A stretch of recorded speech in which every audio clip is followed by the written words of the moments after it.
Bonjour à toutes et tous, merci Clara. Une petite présentation de BL Evolution. Donc BL Evolution, coopérative de conseil.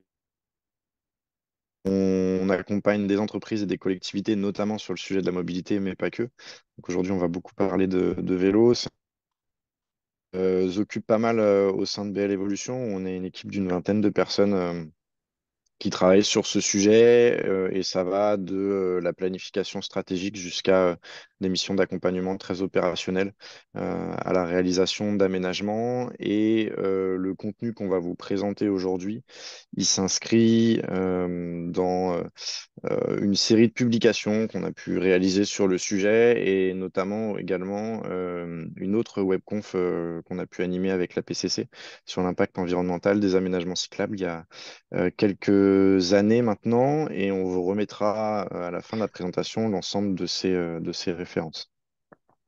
Et sans plus attendre, je passe la parole à Luc pour une petite introduction du sujet. Merci Guillaume, bonjour à toutes et à tous. Donc effectivement, on voulait commencer ce webinaire par une première partie sur ZAN et vélo. Donc l'idée, c'est de voir un petit peu recontextualiser en France sur les surfaces artificialisées et les besoins d'aménagement cyclable et voir un peu ce que ça représente. Donc, pour commencer, on a environ 5 millions d'hectares artificialisés en France. C'est assez important par rapport à nos voisins européens et par rapport à la population française. On a artificialisé durant les dernières décennies à un rythme 3 fois plus rapide que ce que n'a cru la population. Donc, on a une grande surface artificialisée par personne. Et chaque année, depuis 2015, on artificialise toujours environ 25 000 hectares. Donc, c'est en stagnation depuis 2015 et c'était en légère diminution sur les années auparavant. Sur la part des surfaces artificialisées, vous voyez le petit graphique en bas à gauche qui représente les différents secteurs qui se répartissent ces 5 millions d'hectares artificialisés. Donc, on a l'habitat, 42%, les réseaux routiers, c'est un quart des surfaces artificialisées en France, autres infrastructures de transport et services loisirs et fonciers économiques. Ce qu'on remarque, c'est que les aménagements cyclables à l'heure actuelle représentent 0,2% des surfaces artificialisées en France. Donc, c'est vraiment très, très faible, hein, c'est assez logique.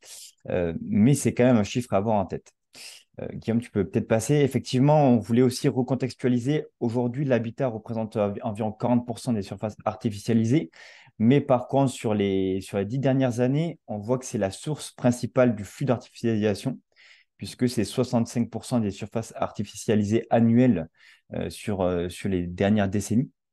Donc, c'est vraiment le moteur principal actuel de l'artificialisation en France. Euh, et puis, voilà, donc aménagement cyclable, seulement 0,2% de la surface artificialisée. Et on voulait aussi donner quelques exemples de projets d'artificialisation. Vous avez ici, on a sélectionné quelques projets, dont le projet autoroutier entre Castres et Toulouse, qui est la première ligne, la 69, avec les surfaces artificialisées à venir pour ces différents projets. On a pris des projets autoroutiers ou de route pour comparer un petit peu aussi avec les aménagements cyclables. Et vous avez donc sur la première colonne la surface artificialisée par ces projets prévus, et puis à droite l'équivalent en aménagement cyclable. Donc combien de kilomètres d'aménagement cyclable, si on évitait de faire ce projet-là, combien ça pourrait représenter de kilomètres d'aménagement cyclable. Donc vous voyez par exemple le projet entre Castres et Toulouse, c'est entre 300 et 500 hectares, donc ça représente entre 1000 et 1100 et 1600 kilomètres d'aménagement cyclable. Vous avez différents projets. Et puis enfin, en bas, on voit la surface artificialisée chaque année en France, 25 000 hectares. Ça représente 83 000 kilomètres d'aménagement cyclable, avec des hypothèses qu'on a détaillées dans l'étude. Et ce chiffre est important, on y reviendra tout à l'heure, surtout sur la dernière ligne. Donc, au niveau du zéro artificialisation nette, il y a un cadre réglementaire. Jusqu'à 2031, l'objectif, c'est de diminuer de 50% la consommation d'espaces naturels, agricoles et forestiers, donc c'est les ENAF, par rapport à la moyenne entre 2011 et 2021. Donc, ce que je disais juste avant, hein, la moyenne entre 2011 et 2021, c'est autour de 25 000 hectares par an. Donc là, l'objectif, c'est que d'ici 2031, on diminue de 50% cette consommation de foncier. Et entre 2031 et 2050, l'idée, c'est d'avoir une baisse continue qui atteigne en fait le zéro artificialisation nette, c'est-à-dire que le solde est nul entre les surfaces qu'on artificialise encore et les surfaces qu'on renature. En sachant que voilà, ça veut dire qu'on atteint un, un seuil d'artificialisation très faible, de l'ordre de quelques milliers d'hectares au maximum, entre 1000 et 3000, parce qu'il est très difficile de renaturer des surfaces. C'est bien plus facile de limiter l'artificialisation plutôt que de renaturer. Donc, en fait, l'idée, c'est que ce n'est pas un zéro artificialisation brute, c'est-à-dire on arrête d'artificialiser complètement, mais c'est bien net en ayant une très faible part d'artificialisation en 2050. Donc, ces objectifs-là, il y a un petit calendrier là, de territorialisation de ces objectifs, d'abord à travers les SRADET dans les régions, puis à travers les SCOT, donc les schémas de cohérence territoriale, et enfin à travers les PLUI, plans locaux d'urbanisme intercommunal ou pas intercommunal s'il n'y en a pas, pour avoir une territorialisation plus fine de ces objectifs-là jusqu'aux communes. Et on a remis un petit graphique schématique ici de ce que ça représente, avec une diminution un peu linéaire entre aujourd'hui et 2050 des surfaces artificialisées. Donc, on a mis un objectif à zéro pour simplifier en 2050, zéro artificialisation. Ça ne veut pas dire que ce sera zéro, ce sera en fait un petit peu plus, c'est ce que je disais juste avant. Mais voilà, on a cet objectif-là. Et puis en vert, vous voyez en bas à gauche, euh, c'est si on voulait en fait suivre le plan national vélo et aménager suffisamment de kilomètres d'aménagement cyclable pour développer réellement la pratique du vélo et atteindre nos objectifs en termes de part modale, j'y reviendrai juste après, c'est les besoins en artificialisation pour les aménagements cyclables. Et c'est ce que je vais détailler juste après. Donc effectivement, le développement des pratiques cyclables passe par le développement d'un réseau d'infrastructures cyclables. Ça, c'est assez logique et c'est assez cohérent. C'est le frein principal à l'utilisation du vélo aujourd'hui en France, c'est le manque d'aménagement cyclable. Et on a un plan vélo national qui fixe des objectifs assez ambitieux en termes de part modale. C'est 12% en 2030. C'était 9% en 2024. Alors, on s'en rapproche de plus en plus. Donc, cet objectif-là n'est plus trop dans la communication, mais en tout cas, on sait qu'à 2030, c'est l'objectif, c'est de 12% de part modale vélo, là où aujourd'hui, on est autour de 3%. Donc, il y a vraiment un objectif de développement massif du vélo en France et de son utilisation. Et pour cela, il y a une étude de l'ADEME. Guillaume, si tu peux passer rapidement, s'il te plaît. Il y a une étude de l'ADEME qui montre qu'en fait, pour atteindre ces objectifs-là, il faut réaliser environ 100 000 km d'aménagement cyclable et investir autour de 30 euros par habitant et par an. Donc, voilà, c'est un changement assez structurel dans les investissements et dans le linéaire d'aménagement cyclable à réaliser, qui jusqu'ici était plutôt dédié aux loisirs, à la pratique, voilà, loisirs, tourisme. Aujourd'hui, l'idée, c'est de développer un vrai réseau continu, maillé d'aménagement cyclable en zone urbaine et aussi en zone périurbaine et rurale. Et pour cela, il faut avoir des investissements assez importants et développer surtout du linéaire d'aménagement cyclable. Donc, nous, on a repris ces objectifs-là de linéaire d'aménagement cyclable. Euh, Si tu peux avancer, Guillaume, s'il te plaît. Donc, pour développer ces 100 000 km d'aménagement cyclable, on a pris une petite hypothèse de piste cyclable bidirectionnelle de 3 mètres de large en zone rurale. Donc, ça représenterait un maximum de 30 000 hectares. Alors, voilà, 100 000 km d'aménagement cyclable, environ 30 000 hectares. Si vous vous souvenez, ce que je disais tout à l'heure, c'est on est à peu près à 25 000 hectares d'artificialisation annuelle sur les 10 dernières années. Donc, c'est à peu près, en fait, au rythme de l'artificialisation actuelle, c'est à peu près une année d'artificialisation pour réaliser un réseau complet d'aménagement cyclable sécurisé et continu sur toute la France. Alors ça, c'est une hypothèse maximale, hein, j'y reviendrai juste après. Mais en tout cas, avec ce maximum-là de 30 000 hectares qu'on a essayé de prendre comme hypothèse, on a représenté en bas en graphique, donc là, en bas à gauche, vous avez le même graphique que tout à l'heure, c'est-à-dire la part des surfaces artificialisées en France aujourd'hui. où les aménagements cyclables représentent 0,2% des surfaces artificialisées. Et puis à droite, on a essayé d'identifier, voilà, avec ces 30 000 hectares supplémentaires artificialisés liés aux aménagements cyclables, qu'est-ce que ça pourrait représenter dans le stock total de surfaces artificialisées en France? Et ça représenterait 0,6% de la surface artificialisée. Donc on voit on reste vraiment dans un chiffre et dans un- une surface artificialisée assez faible pour les aménagements cyclables. Donc c'est plutôt une bonne nouvelle, même avec un réseau complet et bien continu comme il faudrait faire. Et enfin, on a dit qu'effectivement, il fallait artificialiser environ 30 000 hectares pour 100 000 km d'aménagement cyclable. Ça, c'est un maximum théorique. Enfin, en fait, on va avoir beaucoup d'aménagements qui seront possibles sans artificialiser des sols. On a mis quelques exemples de la réaffectation routière ou sur des voies calmes très peu empruntées en zone rurale, où l'idée, c'est de plutôt favoriser et l'interdire aux véhicules motorisés pour la dédier aux modes actifs et au vélo. Ça peut être une première action qui permet de réaliser des aménagements cyclables sur le réseau routier existant sans artificialiser du coup de nouvelles terres. En zone urbaine, ben, évidemment, tous les aménagements cyclables, les plans de circulation, etc., faits en zone urbaine, ben, ne va pas artificialiser nouvelles terres puisqu'on est déjà sur des zones urbanisées. Et en zone rurale, parfois, on a aussi des routes qui sont assez larges, avec des surlargeurs qu'on peut réutiliser euh, en diminuant la vitesse et en donnant plus de place aux modes actifs et au vélo. Mais c'est aussi sur des surfaces qui ne seront pas nécessairement artificialisées. Donc, vous avez ici en bas à gauche un petit graphique, enfin un petit schéma de coupe qui montre, voilà, si on réalise une piste cyclable de bidirectionnelle de 3 mètres de large le long d'une route départementale, par exemple, donc là, on artificialise pour le coup 3 mètres d'enrobé, donc fois le linéaire en kilomètres d'aménagement cyclable. Donc là, c'est l'artificialisation maximale, mais à droite, si on réutilise les voies existantes en ville, sur des voies peu circulées, etc., eh bien, on peut vraiment limiter ce maximum théorique de 30 000 hectares et en fin de compte, il sera bien moins important que ça.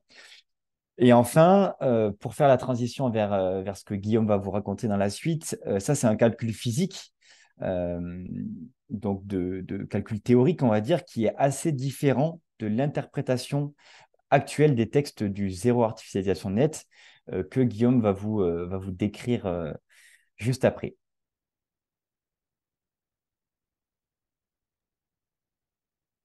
Merci Luc, j'étais en train de regarder les réactions et les questions, parce qu'on en a déjà dans le chat. Il y a quelques éléments qu'on va détailler par la suite, donc je note bien les questions, les remarques, et je referai un bilan un peu plus tard. Allez, je me lance. Le but là de cette séquence, c'est d'essayer de décrypter un petit peu le cadre légal et réglementaire du ZAN pour la question des aménagements cyclables, sachant que un certain nombre d'éléments aujourd'hui, notamment les éléments réglementaires qui doivent être publiés par décret, ne sont pas encore officiels. Donc, il y a des projets de décret qui circulent. Il y a aussi des informations qui ont été diffusées par les différents ministères concernés. Donc là, le but, c'est de vous donner un petit peu ces éléments-là, de faire référence aux décrets quand ils existent, et plutôt de vous dire l'état de la compréhension qu'on a du sujet au regard des discussions qu'on a pu avoir avec les différents acteurs. Grosso modo, à retenir pour les aménagements cyclables et le ZAN, c'est qu'on a deux séquences temporelles, comme le cadre général que vous a présenté Luc en introduction. Jusqu'à 2030, globalement, il n'y a pas d'enjeu ZAN pour la réalisation d'un aménagement cyclable, en tout cas dans le cadre réglementaire. Bien évidemment que quand on va réaliser un aménagement cyclable sur un espace naturel ou agricole, on va générer de l'artificialisation. Donc on a un enjeu ZAN, mais en tout cas, au regard de la loi aujourd'hui, cette distinction-là se fait pas et vous allez voir pourquoi. Et après 2030, c'est un petit peu plus contraignant pour les aménagements cyclables, mais ça reste quand même assez favorable, vous allez le voir. Et on va appliquer ce qu'on appelle la règle des 5 mètres. pour décider si oui ou non un aménagement cyclable est à prendre en compte, par exemple, dans la budgétisation du zéro artificialisation nette à l'échelle d'un territoire. Donc pour comprendre tout ça, je vous propose qu'on prenne trois cas et ça sera les mêmes pour les deux séquences. Le premier, c'est la création d'un aménagement sur une surface qui est déjà artificialisée. Donc ça peut être une route qu'on réaffecte, un parking, tout simplement une zone urbaine. Donc l'espace à consommer est déjà consommé et donc dans ce cas-là, évidemment, on ne crée pas de nouvelles surfaces artificialisées. Donc le fait qu'on ajoute un projet cyclable à une zone urbaine, par exemple, n'est pas à prendre en compte dans un exercice de budgétisation du ZAN à l'échelle d'un territoire. Autre cas de figure, on va créer un aménagement sur une surface naturelle ou forestière, donc un des ENAF dont parlait Luc en introduction. Et en fait, cet aménagement cyclable, il se situe dans un projet plus large. Par exemple, un nouveau quartier, une nouvelle zone économique, un aménagement routier plus large, etc. Dans ce cas-là, on comprend que de toute façon, de facto, la surface sera artificialisée. C'est pas la présence ou l'absence d'aménagement cyclable qui va changer quelque chose. Et donc là aussi, la prise en compte de l'aménagement cyclable dans l'exercice de budgétisation du ZAN est pas nécessaire. Le fait que l'aménagement cyclable soit présent ne change pas grand-chose. Et on a le troisième cas, qui est le cas le plus impactant, où on est sur la création d'un aménagement cyclable dans un ZENAF, donc sur une surface naturelle ou forestière, et l'aménagement est isolé. C'est-à-dire qu'on n'est pas dans le cadre d'un projet plus large, on est bien, par exemple, dans le cas que donnait Luc d'une bordure routière où on va créer un aménagement cyclable sécurisé sur un talus, sur un décalage de fossé, sur une bordure de champ, etc., dans une zone humide, enfin, pour aller prendre les cas les plus problématiques. Et donc là, effectivement, on crée bien de l'artificialisation en plus parce que on crée un aménagement cyclable. Donc au regard des enjeux de préservation des sols, etc., on a un impact direct lié à l'aménagement cyclable. Par contre, dans le cadre réglementaire, l'aménagement cyclable n'est pas à prendre en compte parce qu'on ne va pas consommer l'entièreté d'un ENAF avec cet aménagement cyclable. Et donc finalement, l'aménagement cyclable n'est pas, au regard du ZAN, il est invisible, entre guillemets. Et ça, c'est justifié dans les textes, hein. Je vous ai mis l'article de loi qui le justifie. Euh, puisque l'aménagement ne rentre pas dans la définition de la consommation des ENAF au regard de la loi climat et résilience. Donc, il faut vraiment bien distinguer l'aspect, on va dire, des enjeux liés aux impacts et la création d'un aménagement cyclable sur une zone naturelle va avoir un impact. Par contre, au regard du ZAN et des textes, aujourd'hui, il n'a pas d'impact, donc il n'est pas forcément à prendre en compte si on essaye de faire un exercice de budgétisation et d'arbitrage des projets les uns par rapport aux autres. Mais on reviendra là-dessus en conclusion. Nous, on pense que si, il faut le prendre en compte, il faut opposer les projets entre eux.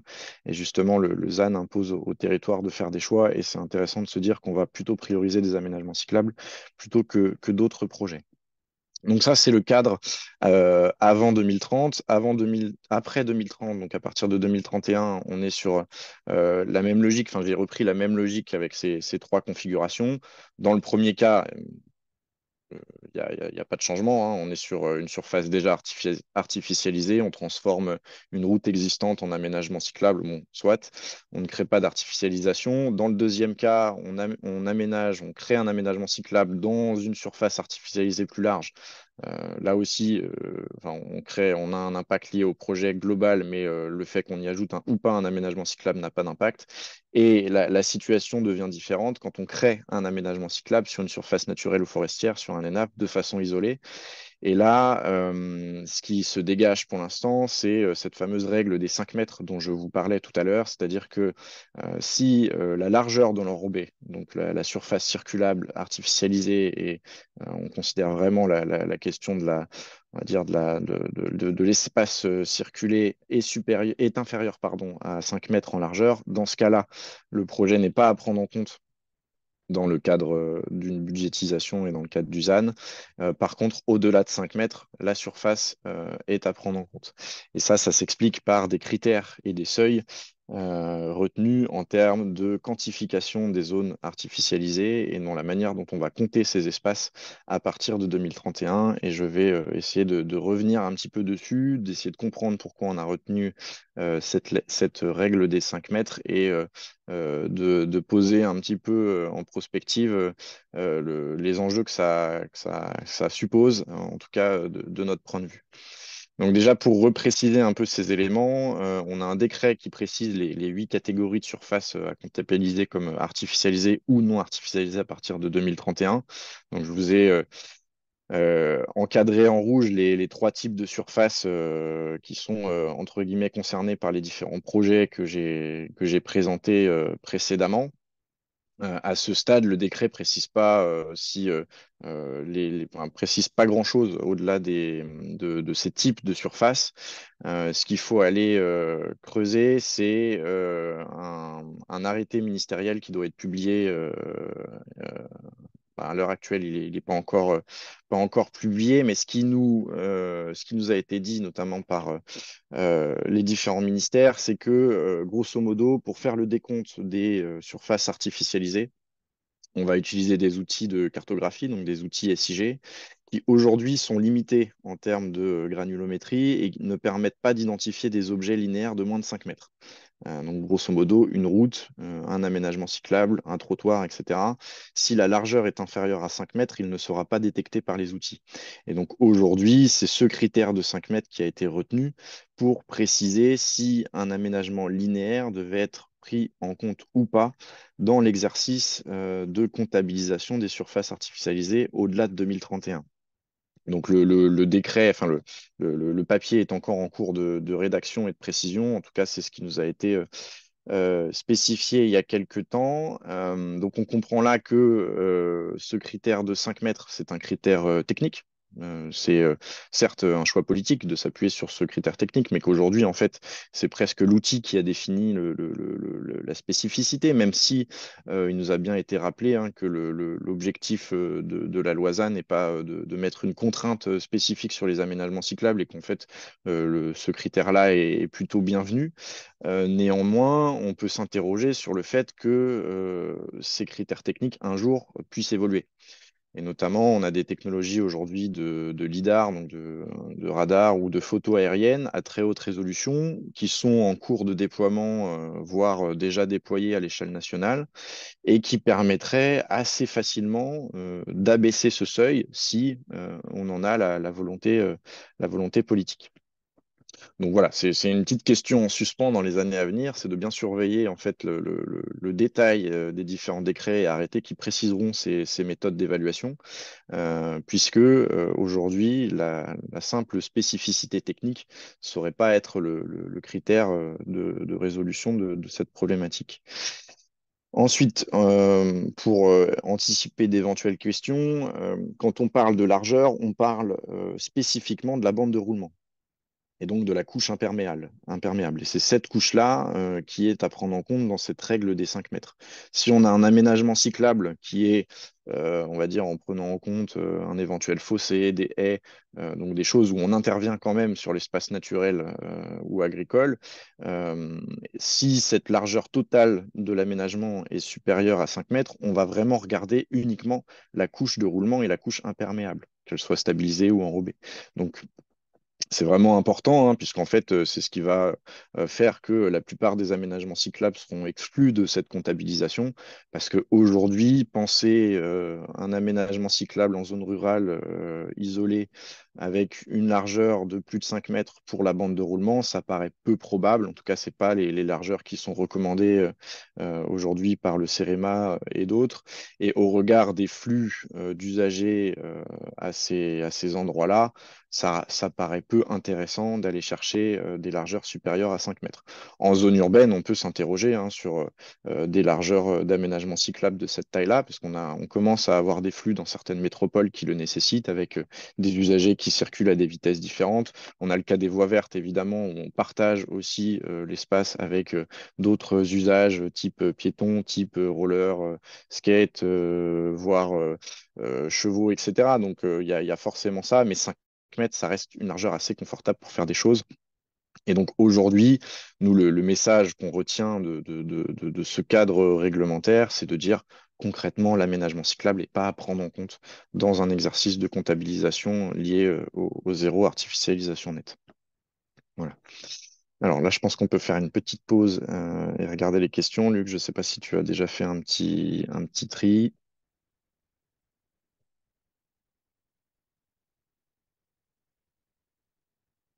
Il y a quelques questions sur la règle des 5 mètres, savoir si c'est plutôt dans la loi ou dans le décret.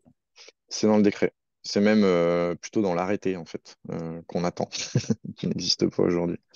Il y a des projets hein, qui ont circulé sur différents médias, mais aujourd'hui, ce sont des informations qui nous ont été confirmées par les ministères.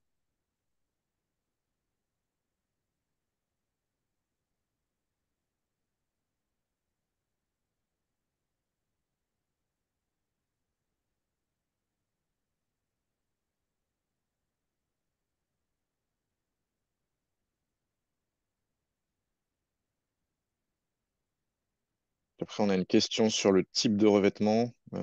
Si on considère un chemin en terre et un chemin ou un chemin blanc, par exemple, donc j'imagine avec une grave concassée ou quelque chose comme ça. Donc ça, faut faire un petit retour en arrière sur voilà, les 8 catégories de surface artificialisée. On a bien hein, la notion de sol stabilisé, compacté ou recouvert de matériaux minéraux. Donc oui, ce type de revêtement, même si on les considère moins minérales qu'un enrobé, sont considérés comme des surfaces artificialisées. D'ailleurs, on y reviendra dans la suite de la présentation et ça a fait l'objet déjà d'un webinaire sur le sujet, hein, quand je mentionnais le sujet des impacts environnementaux des aménagements cyclables. Faut se méfier quand même des idées reçues qu'on peut avoir sur le stabilisé ou sur certaines graves compactées. D'un point de vue imperméabilisation, par exemple, on est sur des coefficients assez proches d'un enrobé. Alors, certes, pas complètement hermétique, mais quand même, à partir du moment où on a fait passer des tractopelles et des rouleaux compresseurs sur un sol, on perd toute la qualité vivante et perméable de ce sol, hein, quel que soit le minéral qu'on va mettre en couche de roulement. Donc, c'est bien une surface imperméabilisée.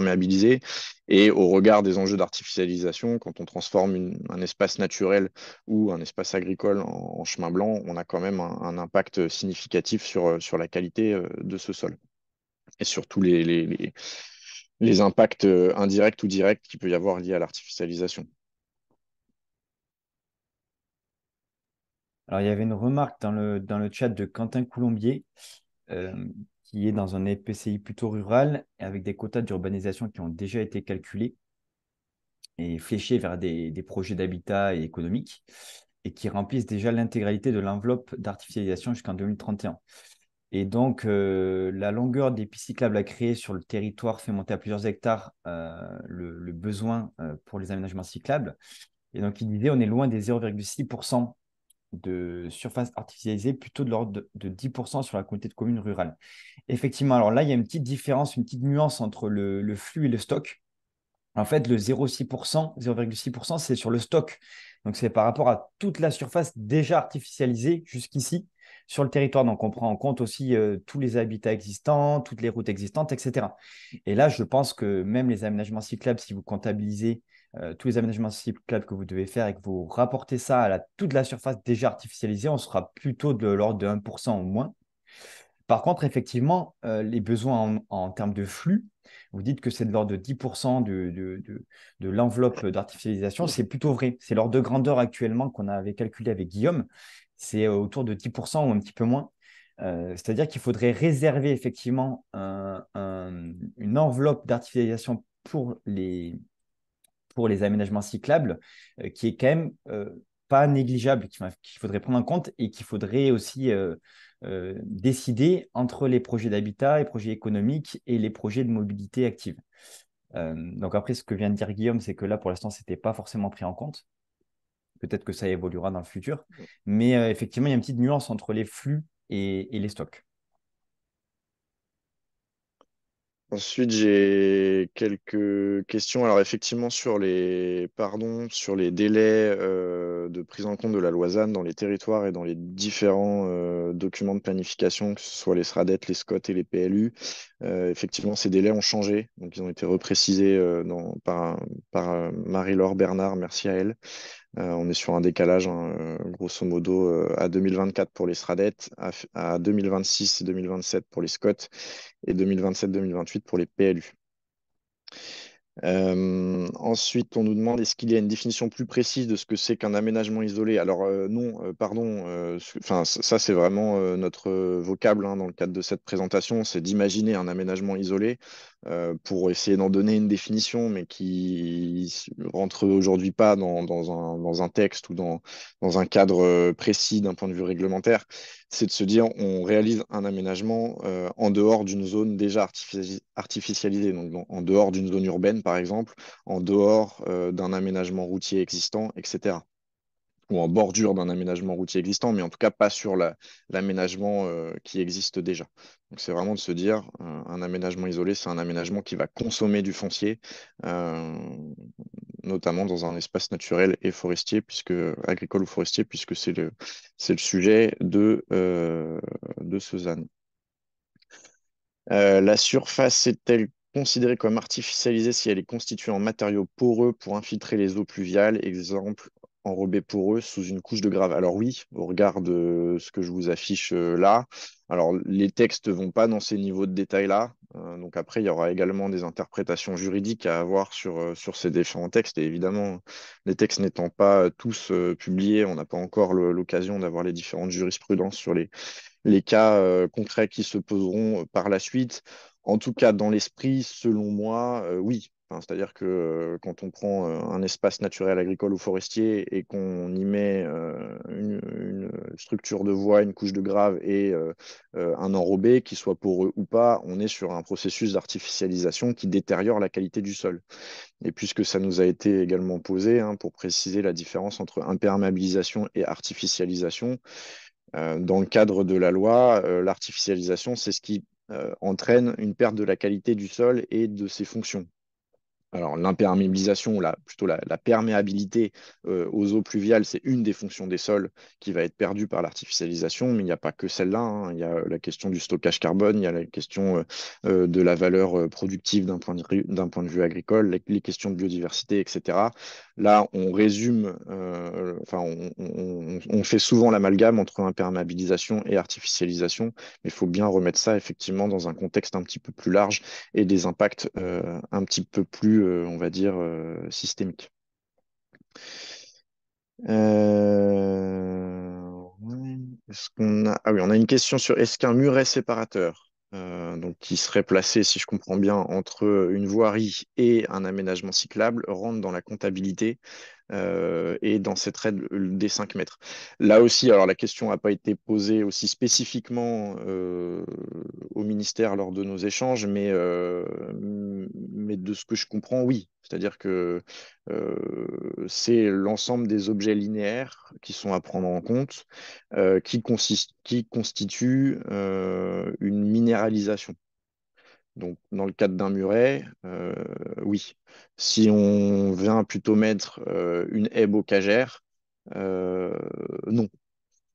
Voilà, c'est là où le débat devra être posé et précisé sur la qualité des espaces quand on va être sur des choses un petit peu hybrides, type de la végétalisation en bac, par exemple. Donc ça, c'est des débats qui ont eu lieu très récemment hein, pour repréciser ces différents types de surfaces artificialisées. Et à mon avis, on n'en est pas sorti. C'est-à-dire que ça sera des choses qui seront requestionnées régulièrement et qui, de toute façon, comme étant définies par décret ou par arrêté, seront des choses un petit peu moins fortes que ce qui est inscrit aujourd'hui dans la loi.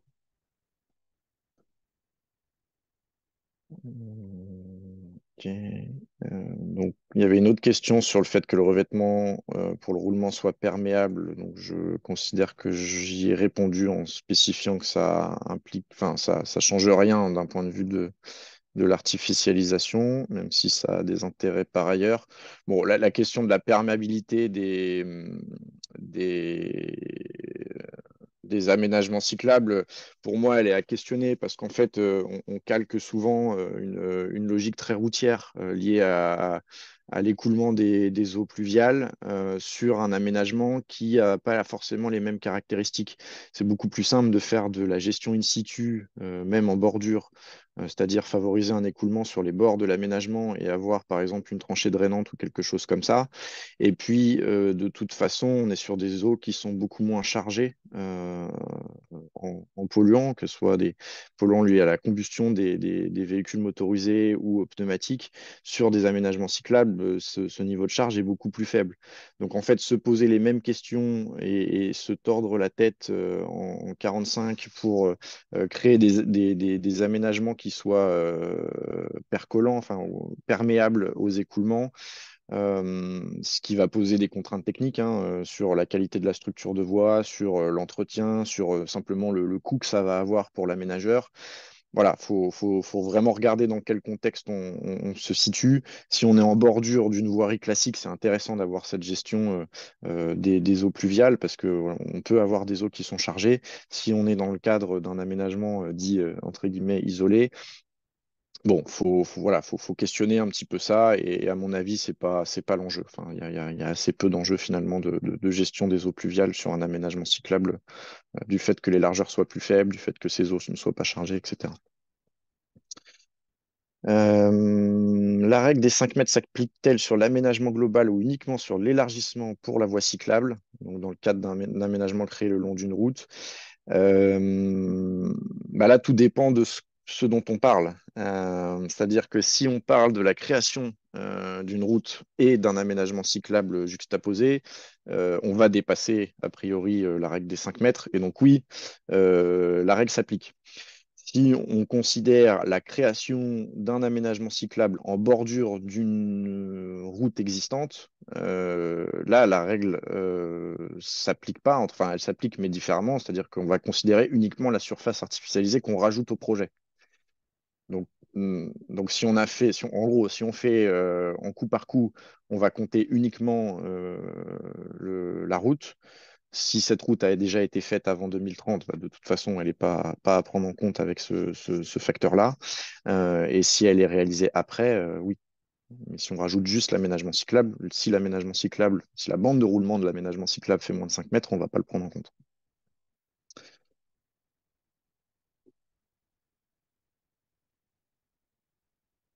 Alors ensuite, on a une question sur la transformation d'une pelouse naturelle d'un stade de foot en pelouse hybride dans le contexte du ZAN en milieu urbain. Là, ça dépense un petit peu nos compétences et le cadre de ce webinaire. Donc ça, je vous renverrai on pourra mettre en pièce jointe des supports les différentes références, que ce soit des décrets et des articles de loi qui précisent un petit peu ces sujets-là. En plus, je crois que ce sont des choses qui ont changé dans les derniers arbitrages avec la mise à jour de la loi, donc je ne veux absolument pas dire de bêtises et j'ai pas encore eu l'occasion de m'y plonger suffisamment profondément pour voir l'ensemble des cas d'études. Ensuite, on a une autre question. La transformation d'une ancienne ligne de chemin de fer désaffectée en véloroute n'est donc pas à comptabiliser dans le budget ZAN. Intéressant. Bah là, on est typiquement sur un cas d'école, enfin un cas qui pourrait faire, à mon avis, l'objet d'une jurisprudence intéressante, mais on n'a pas forcément de précision. Et je dirais que tout dépend du contexte. Au regard de la loi liée à l'artificialisation, une voie de chemin de fer, qu'elle soit désaffectée ou non, ça reste un espace artificialisé. Ce qui ne veut pas dire qu'il n'y a pas une haute qualité environnementale sur cet espace, puisque sur certains de ces délaissés, on a la nature qui a assez bien repris ses droits, et aujourd'hui, c'est même des zones qui font un peu effet de sanctuaire, etc. Donc il faut quand même se poser la question, au-delà des enjeux de l'artificialisation et de l'interprétation des textes, pardon, de l'impact qu'on va avoir avec notre projet sur la biodiversité dans ce genre de cadre. Néanmoins, pour moi, au regard des éléments que je vous ai donnés, sans être expert juriste et interprète de la loi et des différents décrets et arrêtés qui de toute façon ne sont pas encore publiés, pour moi, on transforme un espace artificialisé en un autre type d'espace artificialisé. Donc, on ne prend pas ça en compte dans un budget ZAN. mais ça peut avoir des impacts sur la biodiversité notamment.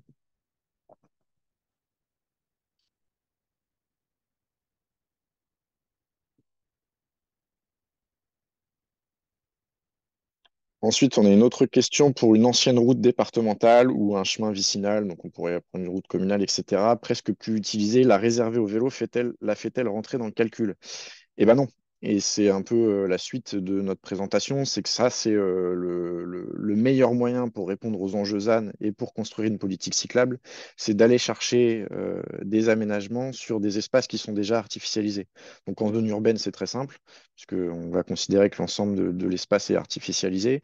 Par contre, en zone rurale, effectivement, récupérer de la voirie existante pour soit la dédier entièrement aux modes actifs, soit restreindre énormément le flux et la vitesse de circulation pour en faire un espace où le partage de la route est possible. Donc là, je vous renvoie aux différents critères du CEREMA et pour déterminer ça. Mais voilà, c'est le meilleur moyen de concilier le ZAN et le vélo aujourd'hui pour nous, c'est de réaffecter une partie du réseau routier.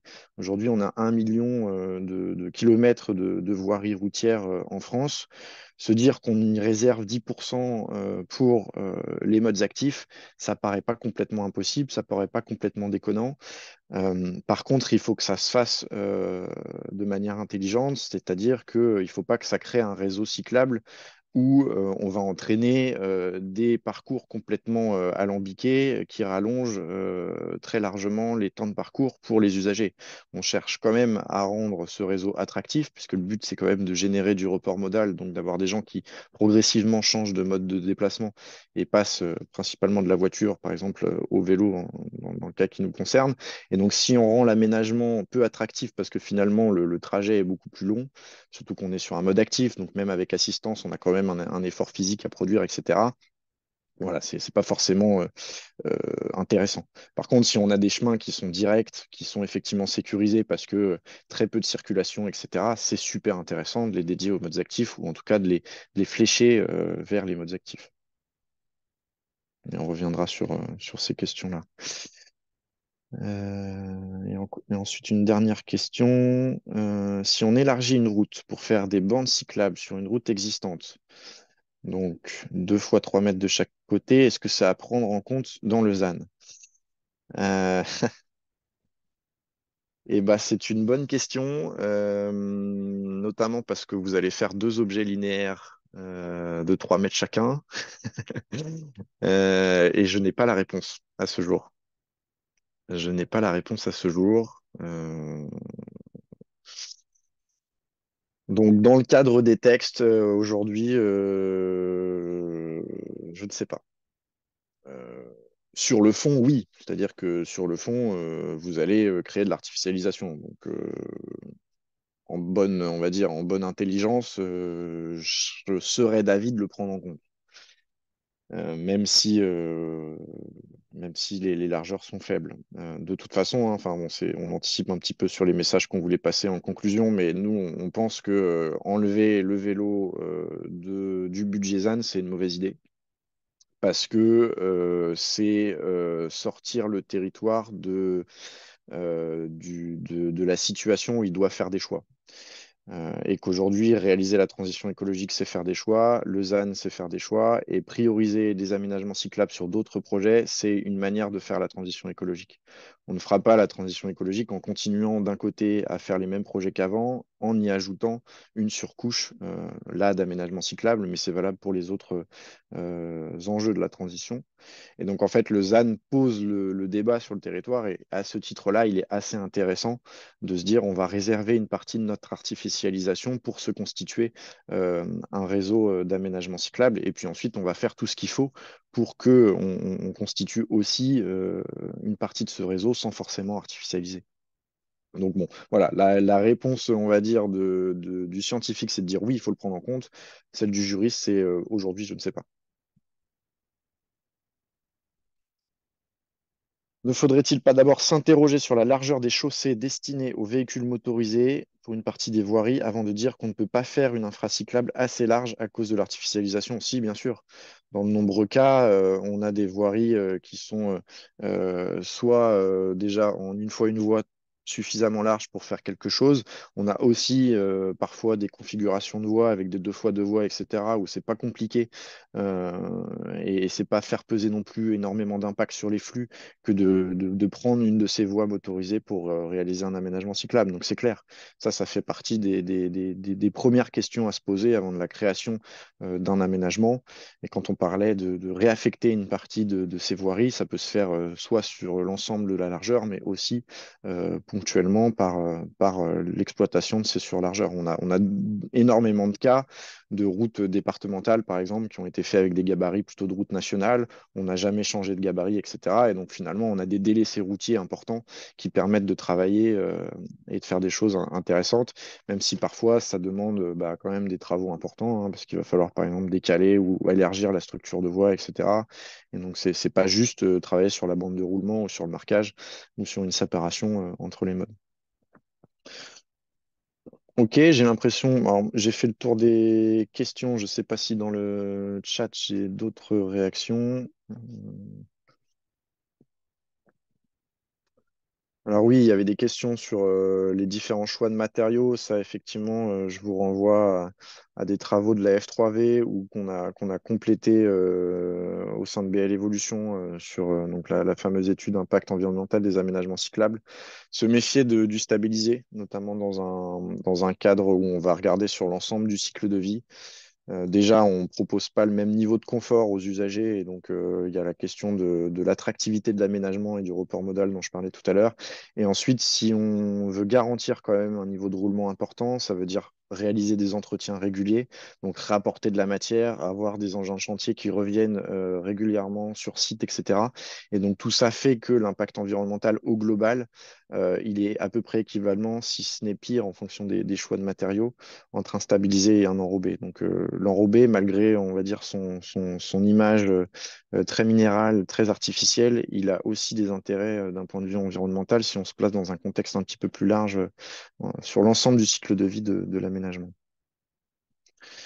Alors merci pour la précision sur la définition de l'artificialisation et les bons mots inscrits dans la loi. Euh,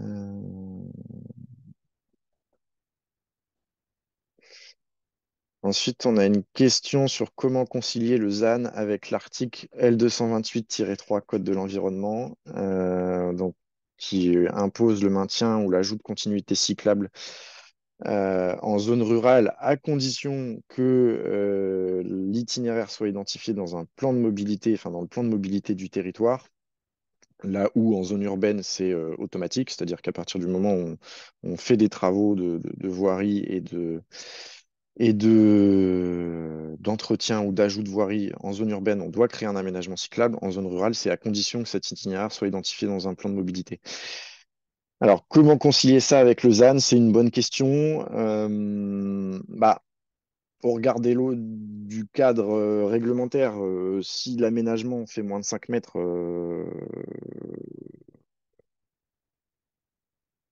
et qu'on est dans le cadre d'une création, a priori, enfin, par exemple, si on entretient une voirie, qu'on va du coup créer un aménagement cyclable pour répondre au code de l'environnement, si l'aménagement fait moins de 5 mètres, de ma compréhension, la voirie initiale existe déjà, donc finalement, on ne fait pas quelque chose de plus de 5 mètres, donc on ne le prend pas en compte.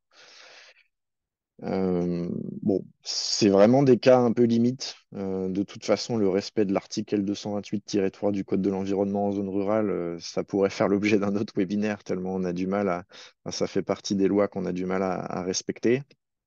Mais aujourd'hui, je pense que voilà, le message à retenir, et on va peut-être enchaîner puisque j'ai anticipé un certain nombre de ces messages, c'est de dire que oui, il faut prendre en compte, et c'est pas une bonne idée, même si le cadre réglementaire et légal le permet, c'est pas une bonne idée de sortir les projets vélos des réflexions ZAN, parce que c'est super intéressant d'un point de vue politique d'opposer les projets entre eux et de comprendre, de choisir entre telle ou telle vision de l'aménagement de son territoire. Luc, je te laisse reprendre la main sur cette partie. Ouais, très bien. Merci Guillaume. Effectivement, on voulait aussi mettre quelques mots aussi sur prendre un peu de recul par rapport à tous ces calculs techniques et de prise en compte ou non des aménagements cyclables dans l'artificialisation. On voulait reprendre un peu de recul et aussi montrer que bah, durant le XXe siècle, on a quand même construit la France et autour de la voiture. Donc, on a développé massivement l'usage de l'automobile en France et ça a eu plusieurs conséquences et c'est très en lien aussi avec l'étalement urbain. En fait, l'étalement urbain s'est fait en partie à cause de l'usage de l'automobile et aussi a eu des conséquences sur l'usage de l'automobile. Puisqu'effectivement, quand on a de l'étalement urbain, on a des distances qui sont plus longues entre son domicile et son travail, entre son domicile et son lieu de course, etc. Et du coup, on a plutôt tendance à utiliser la voiture parce que du fait de l'allongement de ces distances-là. Et quand on a accès facilement à une voiture et qu'on construit des réseaux routiers pour fluidifier l'automobile, etc., eh bien, on peut aussi facilement aller plus loin et allonger les distances parcourues. Donc, c'est à la fois une cause et une conséquence de l'étalement urbain, l'usage de l'automobile, comme le montre ce petit cercle vicieux, on va dire. Et à la fois l'étalement urbain et les besoins en infrastructures routières ont participé grandement à l'augmentation de l'artificialisation des sols, notamment au XXe siècle, qui était, pour rappel, 3 fois plus rapide que l'augmentation de la population. Ce qui fait qu'aujourd'hui, on a consommé une grande partie des surfaces naturelles en France. Et ce cercle vicieux de l'automobile participe en fait à une société où on va vers plus d'artificialisation. Et nous, au contraire, ce qu'on voudrait essayer de montrer et pourquoi aussi le vélo est un allié du ZAN, c'est parce qu'il participe indirectement à la sobriété foncière à travers en fait la réduction des distances parcourues et le changement en fait de mode de vie et des habitudes, on va dire, de consommation vers des distances avec des distances plus faibles. Quand on se sépare d'une voiture et qu'on a que son vélo, par exemple, on va aller ben, dans l'épicerie du coin, on va aller moins loin, on va choisir aussi son travail sur une distance convenable. Donc, en fait, ça va participer à une densification de l'habitat, de l'offre commerciale et voilà, une participation à la vie locale par les personnes qui utilisent leur vélo. Et ça, c'est dans un contexte plus global, ça participe à la diminution de l'artificialisation des sols à travers ça, la densification et aussi la réduction du besoin en infrastructure routière. On voyait tout à l'heure que les projets de routes et d'autoroutes sont très consommateurs de surface. Alors, c'est moins le cas aujourd'hui que ce ne l'était au XXe siècle où on a vraiment développé un réseau routier énorme. Maintenant, c'est plutôt l'habitat qui participe à ça. Mais aussi, voilà, l'habitat, c'est ce qu'on disait, hein, l'étalement urbain et l'habitat vers des zones plus reculées par rapport au centre urbain, eh ben, ça participe aussi, encore une fois, à l'artificialisation des sols. Donc, dans ce contexte plus global, le vélo est quand même un bon allié d'un mode de vie et d'une société où on a moins besoin d'artificialiser des sols et on est plus sobre d'un point de vue à la fois consommation foncière, mais aussi réduction des émissions de gaz à effet de serre, bien évidemment.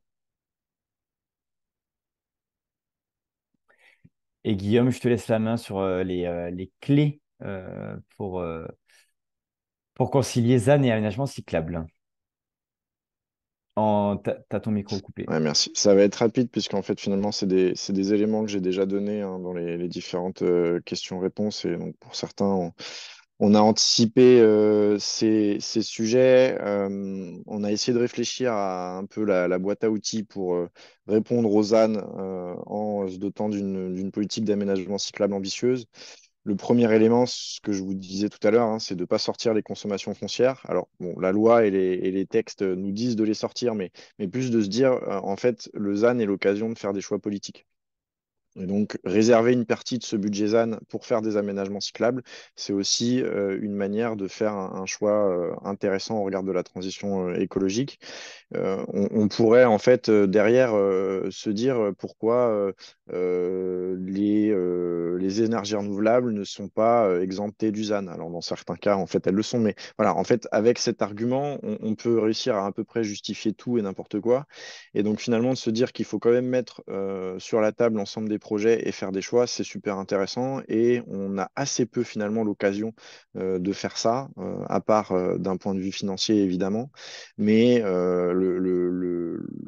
l'enjeu principal du ZAN, c'est parce qu'on ne s'est pas posé ces questions-là depuis une cinquantaine d'années. Donc nous, ça nous paraît assez intéressant de se dire qu'on va réserver, alors l'ordre de grandeur qu'on donnait, hein, 5% du budget d'artificialisation pour se doter d'un réseau d'aménagement cyclable.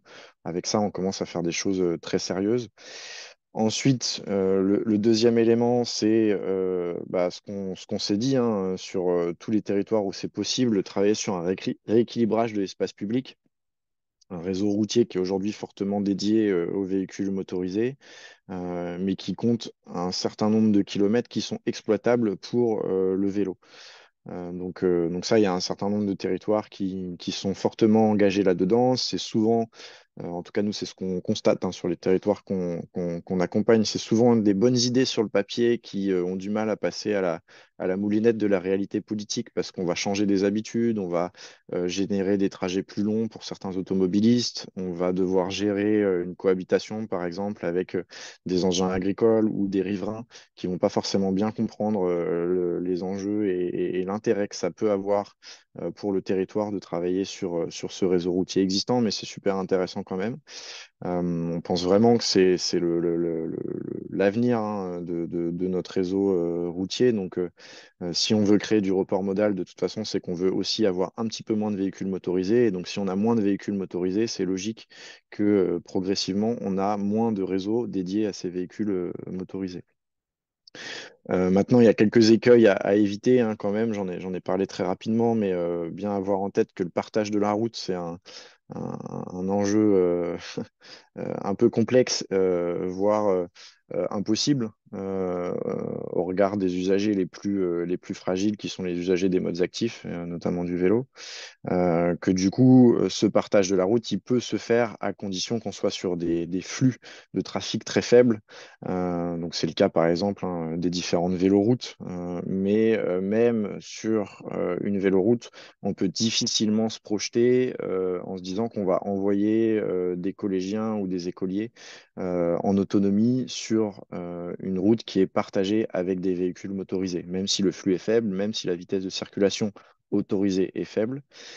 Et d'ailleurs, hein, si on regarde par exemple les pays du Nord qui sont souvent pris comme enfin, les pays scandinaves qui sont souvent pris en exemple pour leur politique cyclable, eux considèrent que un enfant n'a pas à circuler sur une voie ouverte à la circulation motorisée et donc ils vont chercher à séparer les flux à partir du moment où on est sur des axes de desserte d'écoles, de collèges, etc. Et la configuration française fait que si on regarde le collège, en fait, il y a une partie du réseau routier enfin, euh, qui rentre là-dedans. Hein. Donc, nous, on a plutôt tendance à essayer de pousser les territoires à aller jusqu'à fermer à la circulation des véhicules motorisés et la laisser ouverte aux modes actifs, plutôt qu'à rechercher un partage de la route qui est un petit peu une solution de facilité et qui en fait n'augmente pas vraiment la qualité du réseau pour les usagers les plus fragiles. Autre élément, c'est faire des choix. Donc ça, on en a un petit peu parlé en introduction. Alors le sujet de la 69 est intéressant parce qu'il a vraiment mis on va dire sur la table du grand public ces questions-là. Mais c'est clair qu'aujourd'hui, on a 32 projets autoroutiers en France qui sont en question. Hein, et je pense que les consciences évoluent vite par rapport à il y a ne serait-ce que quelques années sur l'intérêt de ces projets. C'est un peu l'arbre qui cache la forêt quand même, les projets autoroutiers, parce qu'en fait, derrière ces projets emblématiques qui sont assez simples à comptabiliser, il faudrait regarder précisément l'ensemble des projets nationaux, départementaux, régionaux, communaux, qui consistent à créer des aménagements routiers des contournements, des voies rapides, des choses comme ça. Alors, il y a des choses qui sont intéressantes quand on va créer un contournement pour éviter d'avoir une traversée de poids lourds dans un centre-bourg. Quelque part, on va faciliter la vie des modes actifs au sein du centre-bourg. Est-ce que ça suffit à réaliser cet aménagement, à justifier cet aménagement? Ça, c'est une question un petit peu plus large qu'il faut mettre en débat. On trouve toujours beaucoup d'arguments pour faire des aménagements routiers. En tout cas, il faut avoir conscience que les différents modes s'opposent entre eux. Et donc, en fait, tous les moyens fonciers, dans le cadre du ZAN, mais aussi humains et financiers qu'on va mettre à disposition de projets routiers, ce seront autant de moyens qui ne seront pas disponibles pour les autres sujets. notamment l'aménagement cyclable, mais pas que. Donc, opposer les sujets entre eux, mettre fin à certains projets d'aménagement routier, c'est aussi se donner des marges de manœuvre pour faire d'autres projets qui sont un petit peu plus favorables au regard des enjeux de transition écologique. Ensuite, se dire aussi que quand on réalise un aménagement cyclable en zone rurale, donc potentiellement sur un espace naturel, agricole ou forestier, c'est aussi l'occasion de faire quelque chose d'assez exemplaire en matière d'aménagement. Donc ça, on vous renvoie et on vous mettra la référence vers la publication et le webinaire précédent sur le sujet, mais il y a un certain nombre d'actions relativement simples à mettre en œuvre qui permettent, sans compenser l'impact du projet, de fortement le limiter. Donc, on va chercher à limiter au maximum le mitage, donc la largeur de l'aménagement, donc bien réfléchir à quel sera mon flux futur et pas mon flux actuel sur l'aménagement pour se dire de quelle largeur j'ai besoin. On va limiter évidemment les surfaces artificialisées aux surfaces qui sont circulables et circulées par les usagers. On peut aller chercher en bordure des plantations de haies qui vont avoir des vertus, par exemple, sur la biodiversité qui sont complémentaires. On peut gérer les eaux de ruissellement, comme je vous le disais, complètement in situ, avec des moyens simples, des moyens gravitaires, etc. Donc sans forcément générer de l'artificialisation supplémentaire euh, par exemple, des bassins de rétention ou des choses comme ça. Donc voilà, toutes ces actions, même si elles ne compensent pas globalement l'impact environnemental du projet, il faut quand même en avoir conscience, elles permettent de limiter et aujourd'hui, on sait réaliser des aménagements exemplaires. Je parle volontairement pas de la question des enrobés parce que j'ai pas envie de limiter le sujet à cette question de l'enrobé, mais évidemment, la qualité de l'enrobé peut aussi être un élément intéressant, que ce soit une qualité paysagère dans certains sites qui ont aussi cette vertu-là, mais également, comme on en a parlé, hein, des enjeux de perméabilisation, des enjeux de recyclage de matière pour la création de ces enrobés, des enjeux de consommation d'énergie pour la création de ces enrobés, etc. Donc, la question des enrobés à froid euh, qui se développe de plus en plus. Tous ces éléments-là, évidemment, ont des coûts par rapport à un enrobé classique ou un projet où on ne se poserait pas ces questions en termes d'exemplarité environnementale. Dans tout ça, et en fait, on l'a assez peu fait nous-mêmes dans ce webinaire, c'est de mettre en avant l'éco-bénéfice du vélo. En fait, finalement, donc c'est un petit peu ce qu'on a essayé de faire avec les petits cercles de rétroaction que vous a présenté Luc. Donc, au regard du ZAN, pour nous, le vélo est un vrai allié parce qu'il va contribuer à un projet de société qui va être plus sobre d'un point de vue foncier. Mais il faut aussi mettre en avant tous les autres co-bénéfices du vélo, son efficacité, sa rapidité, les enjeux de santé publique évidemment, son bilan carbone. Donc tout ça, c'est des choses qu'il faut mettre aussi en face des impacts environnementaux qu'on va mettre en œuvre, hein. On avait calculé que la mise en œuvre, enfin l'impact carbone de la mise en œuvre d'un réseau d'aménagement cyclable de 100 000 km, donc l'objectif du plan vélo, si on atteint 10-15% de part modale, en fait, c'est rentabilisé en quelques années. Donc, d'un point de vue carbone. C'est-à-dire que les retombées bénéfiques du report modal sont très largement supérieures à l'impact carbone de l'aménagement. C'est important de vraiment l'avoir en tête, hein, parce que derrière, c'est de ça dont on parle. Et c'est pour ça qu'on essaye de créer du report modal. Donc, de mettre en avant ces effets-là aussi dans les choix politiques qui sont faits, c'est évidemment essentiel. Et puis enfin, la dernière, c'était sur la question du recours au stabilisé. Donc ça, j'en ai déjà pas mal parlé. Donc c'est souvent vu comme une alternative plus écologique, entre guillemets, et je mets des gros guillemets. L'ensemble des arguments sont questionnables parce que voilà, ce que je disais, c'est qu'à partir du moment où on a artificialisé un espace en y créant une structure de voie, en y faisant passer des tractopelles, des rouleaux compresseurs, en amenant un matériau minéral, etc., il n'y a plus grand-chose d'écologique là-dedans, malgré l'aspect visuel.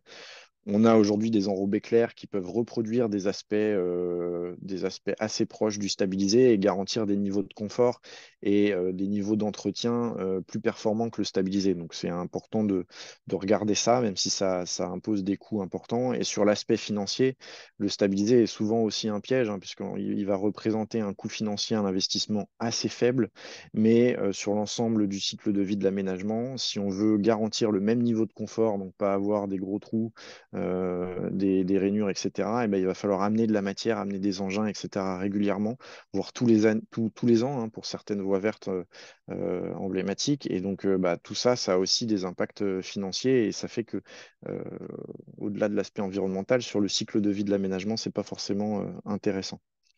Voilà. D'un point de vue biodiversité, le stabilisé, il est globalement équivalent au bitume, hein, il y a pas, ça change pas énormément. Et d'un point de vue bilan carbone, comme je le disais, sur l'ensemble du cycle de vie, c'est la même chose.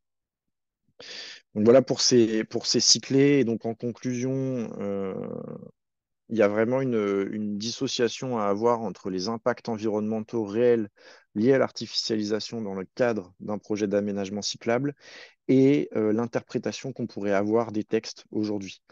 Même si, comme on l'a vu, hein, les critères techniques qui sont utilisés dans les textes sont amenés à évoluer, aujourd'hui, enfin peut-être, aujourd'hui, l'aménagement cyclable est en fait assez peu concerné, voire pas du tout, dans le cadre du ZAN. Pour autant, nous, on considère qu'il faut le mettre sur la table de la discussion et du débat, que se rappeler que finalement, le gâteau de l'artificialisation, il a très largement déjà été consommé. Et donc, finalement, réserver quelques miettes à des aménagements cyclables, ça paraît tout à fait raisonnable. Si on met ça en face des différentes retombées, qu'elles soient écologiques, sanitaires, économiques, ben, on a vraiment des arguments pour le faire. Et aussi de se dire que le ZAN est l'occasion de faire des choix, de renoncer à certains projets, de se donner des marges de manœuvre du coup parce qu'on renonce à ces projets-là.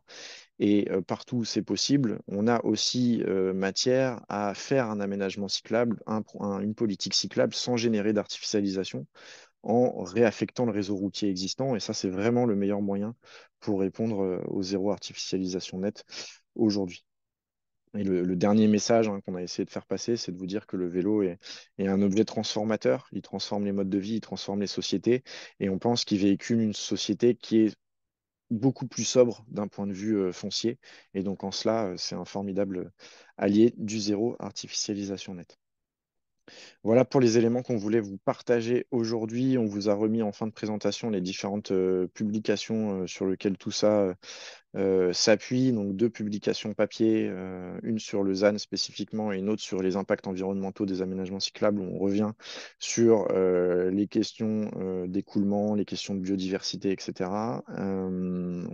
Et le webinaire de la PCC qui se faisait le résumé de cette première publication sur le sujet, de même que le webinaire d'aujourd'hui est un peu le miroir de la publication sur le ZAN. Vous avez également nos coordonnées éventuellement et on peut faire un tour des différentes questions-réponses dans le temps qu'il nous reste.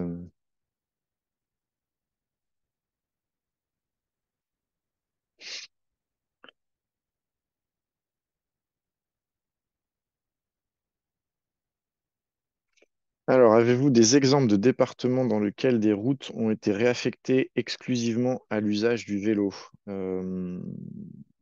Oui, je peux citer de mémoire, je ne veux pas me tromper.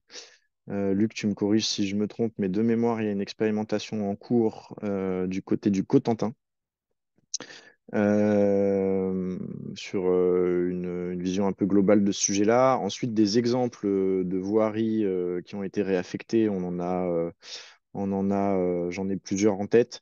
Moi, ce que je constate, c'est que souvent, ça fait pas l'objet d'un choix politique fort. C'est-à-dire que on va accepter de faire cette réaffectation à partir du moment où, de facto, aujourd'hui, la route est pas circulée et donc on se dit, ça coûte rien, entre guillemets, de le faire. On a encore du mal à passer à l'étape suivante qui serait de dire, on va aller contraindre les déplacements motorisés pour construire un réseau cohérent pour les modes actifs. Ça, c'est encore quelque chose, un pas supplémentaire, entre guillemets, qui est difficile à prendre. Et sur beaucoup de territoires, on constate que, par exemple, quand on fait de la concertation avec des élus, globalement, autour de la table, tout le monde est d'accord et ça paraît être une bonne idée de réaffecter telle ou telle route. Et puis en fait, à la fin, quand il faut vraiment aller faire le projet, bah, le maire en question est un peu contraint ou se sent contraint par ses administrés de ne pas faire ce projet-là. Donc il y a vraiment une dichotomie entre l'intérêt général et les intérêts particuliers parfois. Et on n'a pas encore, je pense, suffisamment de pédagogie faite auprès des administrés sur pourquoi c'est important de faire ce travail de réaffectation, pourquoi c'est important de ne pas consommer des sols, etc. Et ça, c'est vraiment un travail qui, je pense, est intéressant dans le cadre du ZAN, parce que justement, on va devoir se poser ces questions-là. Alors,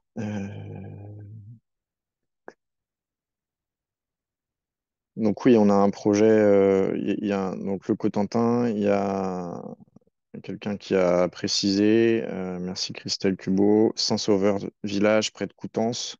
J'ai en tête aussi la communauté de communes Aidre-et-Gèvres, en Pays de la Loire. Bah, d'ailleurs, une des photos qu'on a reprises ici vient de chez eux, je crois.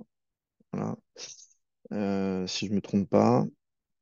Voilà, des exemples comme ça, il y en a quelques-uns. Ça vaudrait le coup d'ailleurs de faire un petit panorama. Je me note ça potentiellement sur notre établi de travail.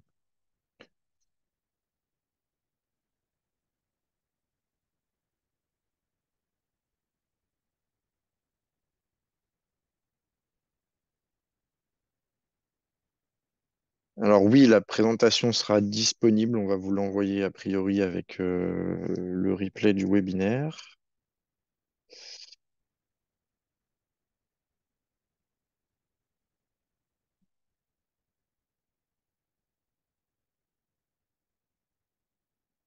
Donc, il est précisé que la F3V travaille sur ce sujet de cohabitation et de réaffectation de voiries routières. Donc, ça pose la question de la coexistence de deux types de voies vertes, celles qui sont sans ou celles qui sont avec les véhicules motorisés. Donc, avec l'enjeu de mieux qualifier ces voies et de trouver un autre terme pour ce faire. Merci pour la précision. C'est effectivement un travail intéressant.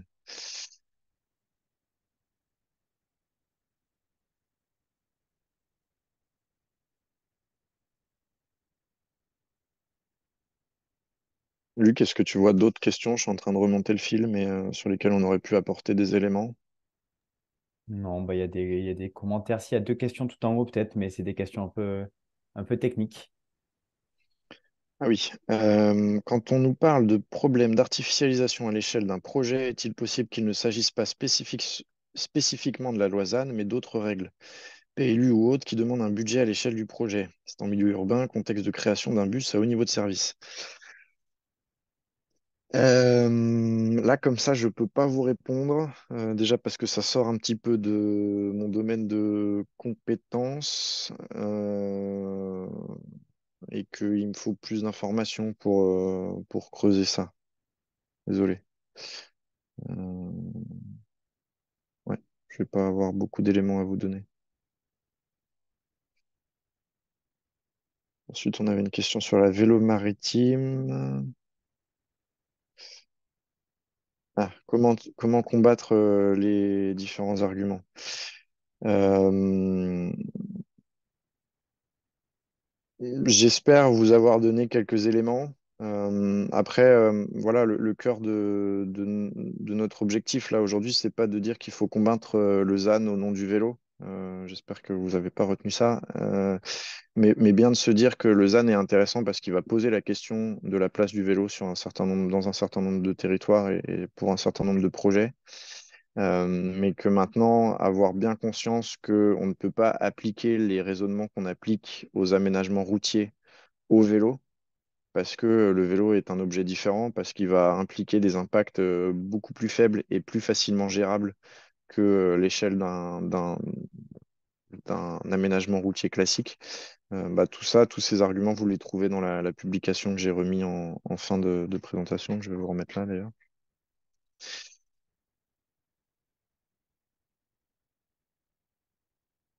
Donc, le code de la route permet maintenant de classer une voie verte en conservant des accès riverains agricoles, effectivement. C'est effectivement un changement récent qui est intéressant, mais qui pose effectivement cette question de comment est-ce qu'on qualifie derrière cette voie verte qui n'a pas le même niveau de sécurité qu'une, que ce que historiquement on appelait voie verte.